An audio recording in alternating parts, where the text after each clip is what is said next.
with the pan. This is a very good trick and a tip. You must do this to get the brown on the bottom, the nice dark golden brown, and it gives such a great flavor to the focaccia, because usually the original focaccia requires a lot more oil inside there. So what I do is I split my oil, so I put half in there and half in the pan. So in the pan I put about another half cup of the same oil, the extra virgin olive oil. With my fingers, spread it around. And you can easily double the recipe with this. And you go into a bigger pan. It all depends.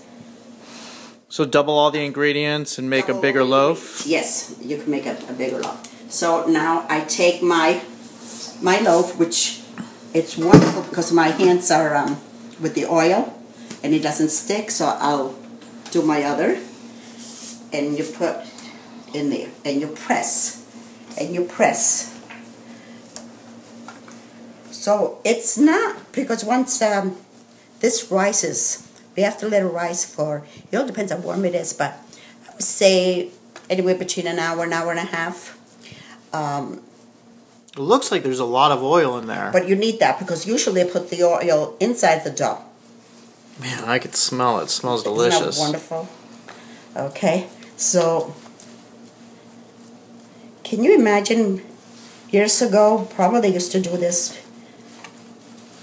because it didn't require a lot of knitting. And it's so delicious and so rustic. And of course, years ago, rustic food was meant to be for the poor. Now all this wonderful rustic food and homemade food that we made, it's gourmet. So you spray, it comes out from the side a little bit, it's okay, you push it back again, and don't worry. So you have some oil on the top, which you should, like that, and I'll wipe my hands. Now we're going to sprinkle, I like the Hungarian smoked paprika. It has... Can we see what the container looks like? Sure. Okay. Okay. This is my favorite. But I guess if you don't have this, you can use the other paprika.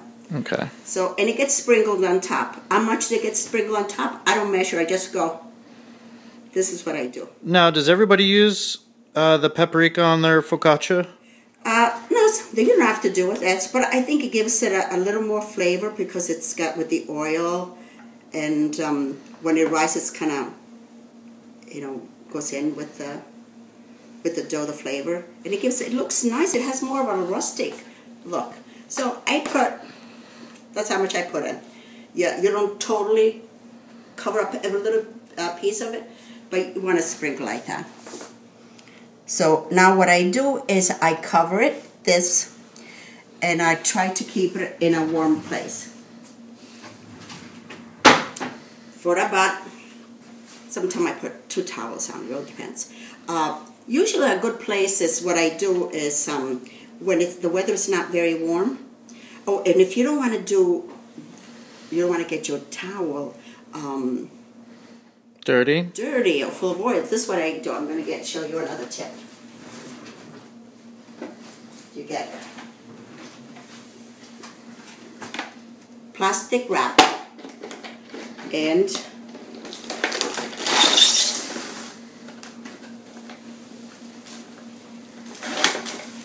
you cover it up like that, and then your towel goes on top. What I usually do is I put it in my oven. I have an electric oven, so I put it in there, but what I do is I warm up the oven up to 170. As soon as I hear the beeper going on, I'll put this back in. If the weather is hot, it's summertime, and then I could just put it in the oven without, or on a counter. I wouldn't put it on the granite top because granite's very cold, so I would put it someplace where the bottom would be so cold.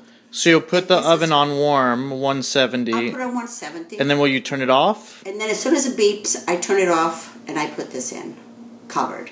Okay. Like that, see? So, smell this one.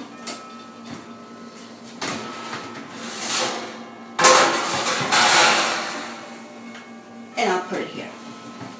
So within an hour now, I'll go check to see how it is, and then I will take it out, reheat the oven at 400 degrees, and I will bake it for about 20 minutes.